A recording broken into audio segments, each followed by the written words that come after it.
So glad you're joining us again as we explore the Gita's Guide to a Truly Joyful Life. Today we're tackling something I think a lot of us can relate to.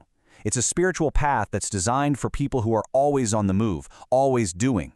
It's a path that works not in spite of your action, but actually through it. So let's get right into it. Does this sound like you? You think, okay, I should pray, I should meditate, but the moment you try to sit still, your mind just goes into overdrive. Your body feels fidgety and all you can think about is the 100 other things you should be doing. It's a super common feeling. But what if I told you that restlessness isn't actually a problem? What if it's your starting point? And this is the absolute genius of what Lord Krishna teaches. He says that for a certain kind of person, that constant need to be active isn't a roadblock to spiritual life at all. In fact, that inner fire, that drive to act, well, that can be channeled and turned into the very method of your practice. Your job, your chores, your passion projects, they can literally become your prayer. Okay, so to give you some context here, Lord Krishna lays out 5 stages on the path to joyful living. We've been looking at them in reverse order because the idea is you should always see if you're qualified for a higher, more direct stage first.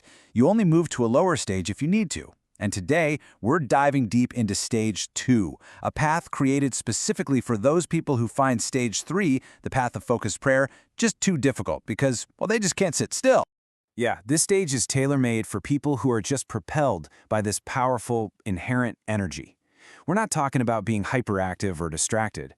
We're talking about a fundamental nature that just needs to express itself through doing, through continuous action. This path doesn't tell you to stamp out that energy. No way. It tells you how to aim it at something higher. So the big question is, how do you know if this is your path? Is this stage for you? Well, Lord Krishna is super specific about the qualifications. Let's go through them, and as we do, I want you to really ask yourself, hey, does this sound like me?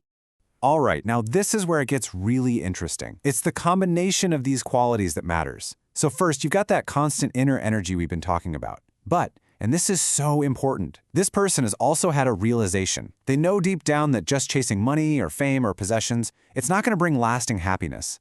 They're not someone who gets lost in endless entertainment or parties. Instead, there's this little pull, this attraction towards doing something meaningful, something that serves a cause bigger than themselves, whether they call that God or humanity or a social good. And this slide just lays it out so clearly, doesn't it? It shows the fundamental mindset shift. Most of the action in the world, our typical worldly pursuit, is all about the results, right? We do something to get a promotion, to get paid, to get praise. The goal is personal gain. But with selfless action, what's called karma yoga, the whole game changes. The goal is now service for a higher purpose. And your focus, it shifts completely away from the results and onto the quality and the intention of the action itself. Okay, so that all sounds great in theory, but how do you actually do it? I mean, how do you turn your commute, your emails, your daily grind into something sacred? The Gita gives us a beautifully clear, step-by-step process. Here's the 4-step playbook. First, you pick your action, something that uses your unique skills, your interests. Second, right before you start, you mentally dedicate it. You offer it up to God, to the universe, to the greater good, whatever resonates with you. Third, you give it your all. You pour your energy into it and strive for excellence, not to feed your ego, but because the work itself is an offering. And then, number 4, and this is the really tough one, you let go of the results. Whether you succeed or fail, whether you get praised or blamed, you stay detached. And this line right here, this is the absolute heart of the practice. It's like a constant mental checkpoint. You ask yourself, am I doing this for what I can get out of it, or am I doing this as an act of service? The second you stop working for the results, the action becomes pure. It becomes a prayer. Now you might be thinking, wait a minute, if I'm not supposed to work for results, then what's the point? What's the reward? And that is the perfect question. Because the benefit of this path isn't something you can put in the bank. It's not external at all. It is a massive, profound, internal transformation. The real reward is this thing called balance of mind. Just think about how our minds usually operate. They're like a wild pendulum swinging back and forth. We're ecstatic when we succeed and we're totally crushed when we fail.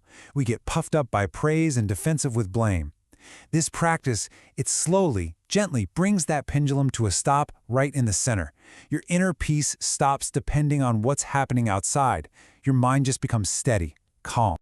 So what you're really doing with selfless action is a kind of deep mental cleaning. By letting go of all the selfish cravings and the anxieties about the outcomes, you're clearing out all the mental clutter that usually keeps your mind agitated.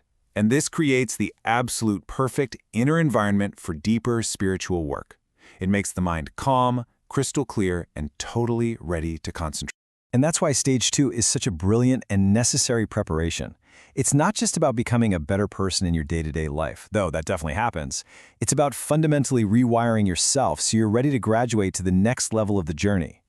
Hey, remember that restlessness we started with? That compulsive need to always be busy, always be doing something?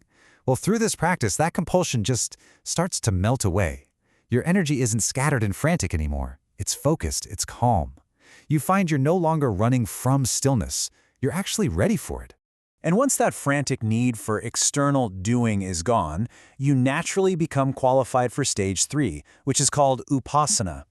That's the stage of mental action, of being able to sit and truly focus the mind in prayer or meditation. The very thing that seemed impossible before now feels like the most natural next step.